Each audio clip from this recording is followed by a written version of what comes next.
fire sign, Aries, Leo, and Sagittarius. Kumusta po kayong lahat? Okay, so fire sign, Aries, Leo, and Sagittarius. Maraming salamat po sa walang sawang pagsubaybay sa ating pong daily horoscope. And kung ikaw ay bago pa lang sa ating channel, mag-subscribe na po kayo and i-click mo na rin yung ating notification bell para lagi kang updated sa ating mga bagong upload. Okay, so fire sign, tignan natin, focus ng energy mo ngayon. Okay, wait lang guys. Aries, Leo, Sagittarius, focus ng energy mo. Meron tayong The Chariot. So, alam nyo guys, sa nakikita ko dito, sobrang ma-excite ka daw, no? Makaka-feel ka ng ayun nga, na-excite ka, tapos parang motivated ka, and sa pinapakita sa akin, medyo, wag ka lang daw guys masyadong sobrang ma-excite, kasi pwedeng maging disappointment din siya. So parang sinasabi dito guys na limitahan mo lang yung excitement na nafe-feel mo. Okay? Ano pa rin kasi to guys resulta pa rin kasi yan guys ng sobrang emosyon na pwedeng magpadalos-dalos ka ng mga desisyon sa buhay mo. So I think, ayan, nabibigla ka rin, ano ba itong mga nakakahiligan mo ngayon? Natutuwa ka kasi siguro napapagaan nito yung pakiramdam mo, gusto mo yung ginagawa mo. So, pwedeng bagong hobby na gustong-gusto mong gawin sa buhay mo. Okay? So, yun yung malinaw na pinapakita sa akin dyan. Fire sign, tignan pa natin, meron tayong rich cat. Wow, ang ganda na magiging daloy ng pera ng mga fire sign. So, mararamdaman nyo naman guys, kahit wala ka masyadong effort na gagawin, may mga taong nakaka-appreciate. Pwedeng marami pa rin opportunity ang paparating sa inyo. Or parang kahit hindi guys, sa ibang side hustle mo, pwedeng kikita ka pa rin sa ibang bagay, okay? So, ayan. Mas lalong yumayaman kung paano mag-isip ang mga fire sign. Siguro dahil namomotivate ka rin ng mga bago mong hobby, tapos parang bumabalik ka sa dati mong energy. So, parang nakikita ko guys, pwede kasi na-overwhelm, no? Nabigla ka sa obligasyon. Kaya rin siguro guys, ang dami mong problemang iniisip dito. Okay? So, hayan. Ipahinga mo yung sarili mo. Pero ngayon naman guys, maganda naman yung nakikita kong magiging outcome. Tinutulungan ka ni universe na kahit paano is makasurvive. Pero syempre, ikaw din, based din sa action mo or kung paano ka guys gumagalaw, okay? Meron tayong, ayan, Caterella. Caterella. Without Cinderella, di ba? Ito Caterella to. Okay, so yung iba sa inyo guys, I think ang kalaban mo dito is oras. Meron ka sigurong minamadali na matapos na or meron kang inaantay dito na parang, ayun nga, sabi ko sa inyo na-excite ka.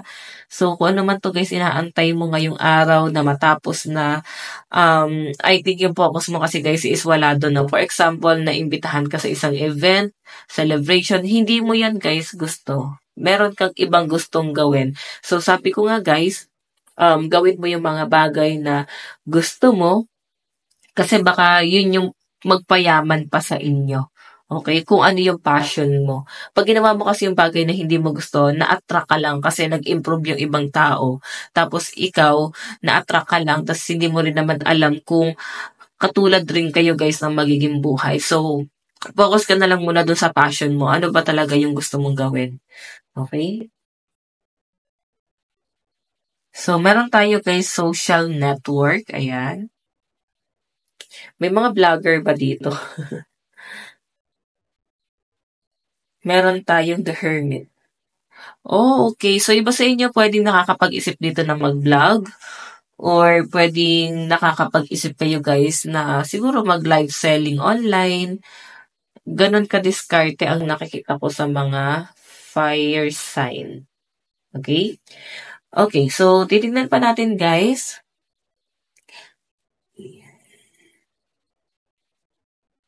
Aries, Leo, Sagittarius.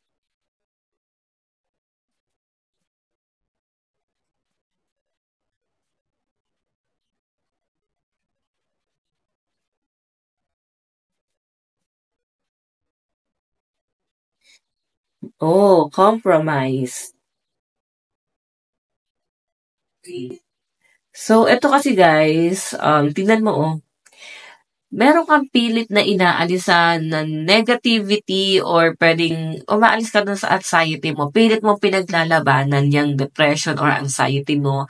pilit mo tinatakasan yung mga problema. So, gusto mo kasing maging masaya. So, totoo naman guys na tayo dito sa mundong to, ang lagi niya lang iisipin is paano ka magsusurvive ngayon at bukas. Kasi naniniwala ba kayo na parang pinanganak lang tayo para maging survivor? So, yun na guys, masyadong i-pressure yung sarili mo, yun no? Kung may involve ka pa sa problema ng ibang tao, nandun ka na sa point na nag-a-advise ka lang tapos nadamay ka pa sa gulo nila. So, 'di ba, problema mo nga hindi mo iniisip eh, pero problema ng ibang tao mas apektado ka, 'di ba? So, mamuhay ka for sa sarili mo. Okay, isipin mo na lang yung sarili mo dito. Tingnan pa natin guys, meron tayong loss. Oh, so far, sign na to hatid mo rich cat. So, sa pinapakita sa akin, hindi naman to guys, loss na nawala yung yaman mo, nawala lahat ng bagay na meron ka. Pwedeng meron pa rin naman na natitira or naipon. Pero yung loss kasi na sinasabi dito, yung confident mo dito sa bagay na to, nawawala yun. Okay? Pero sa ngayon naman kasi fire sign sa pinapakita sa akin, yung motivation lang naman, nawalan ka lang ng gana, napansin mo na parang nawala ka sa focus, ang daming offer na dumating sa iyo. So I think dinistract ka lang. Okay, dinistract ka lang ni universe kung mawawala ka ba sa focus or hindi mo ba talaga gusto to. So, ayan, first sign, I think, babalik ka sa dating energy na meron ka na parang, pa talaga yung gusto ko, ba't naghahanap pa ako ng iba? Okay, maaaring ma-realize mo yan. Accident, ayan.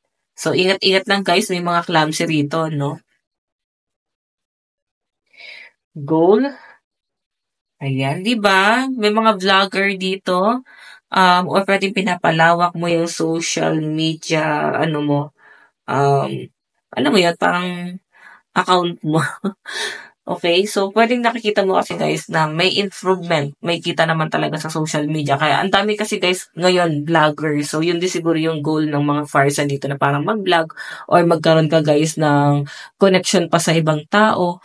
Yung maaaring makatulong din guys sa growth mo, okay? Kumbaga same kayo guys magbe-benefits, okay? So meron ako nakikita dito guys, siguro may mga nagpapagawa ng bahay, nagpapa-renovate.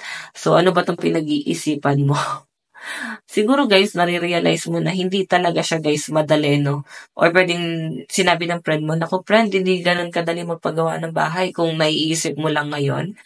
Ayan, baka ma-realize mo talaga. Sabi ko nga guys 'no, ako rin kasi talaga nagpagawa din ng bahay and mahirap guys, mas maganda siguro na paghandaan, pag-ipunan, okey? Huwag magpapabigla-bigla ng desisyon. So guys, lucky number mo 33, 13, 16, 26 and 70.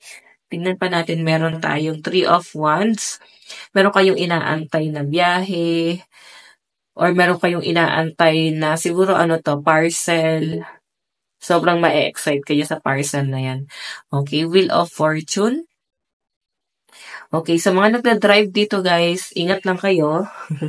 Wala man ako nakitang accident, pero siguro dahil din siguro sa traffic, pwedeng malate kayo sa trabaho, or iba sa inyo, pwedeng maligaw kayo kung hindi nyo guys kabisado yung lugar na pupuntahan nyo.